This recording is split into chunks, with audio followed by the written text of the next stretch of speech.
Hi, I'm Andrew Kane, politics editor of the Richmond Times-Dispatch, and with me are reporters Anna Bryson, Dave Ress, and Charlotte Renee Woods, and we're here to talk about the week that was in Virginia politics.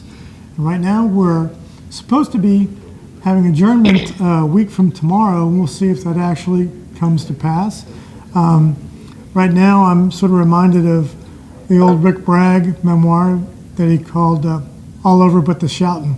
So we'll see if that's actually the case. Let's talk about some of the late action to dispense with some of the hot button issues. Charlotte, we've got some abortion bills that are up in committee today. What do we expect to see there? It's happening as we're speaking, and I'm going to have to watch a recording to follow up on that, but I expect they would not get through because it's the court's subcommittee number 1. Courts of Justice is not very favorable to these types of bills. We've already seen abortion restricting bills shot down in the Senate, and now the things that have cleared the Senate that would protect access are being heard in the House where they may not fare very well. And Speaker Todd Gilbert said at the start of the session that the issue is just kind of a non-starter this year. But as I've said before, legislators wanted to show their voting bases that they tried, because sometimes it's just trying and not getting anywhere on something. And let's give folks an example of what's up in that committee today.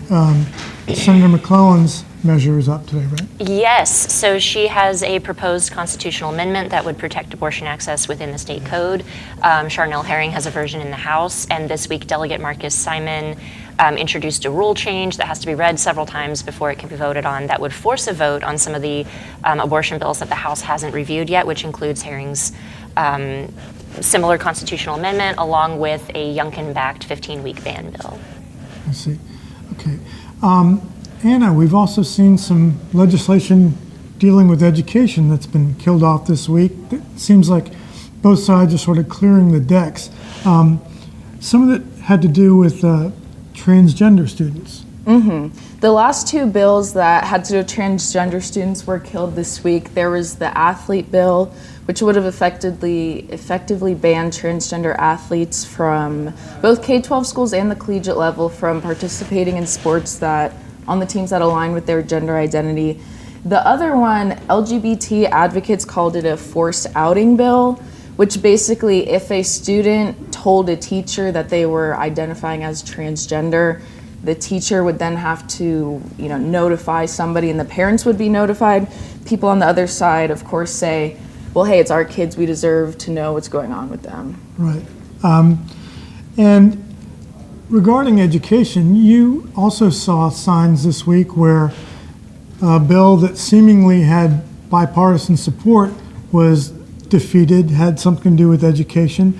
A sign of sort of both sides sort of hardening their positions. Tell folks what happened there. Mm-hmm. Yeah, there are a couple like that. One actually passed unanimously through the House that would have allowed there are certain military groups of kids, very small, but that for some reason are not at this point allowed to attend governor schools. It would have let them do that. It passed through the House 99-0 and then got shot down in subcommittee.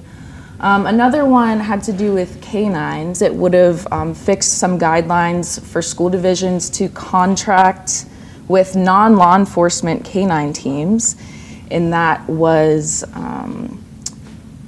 voted down in committee this week. But yeah, the VEA actually opposed it, the State Teachers Union, and they... what was their rationale? In testimony, they said that sometimes with these canine dogs, they can sniff out false positives when they're looking for guns or something. And the person talked about how it can have adverse psychological effects on the children if that happened, to which Emily Brewer, the delegate who introduced the bill, said that it's probably more disruptive to have a school shooting.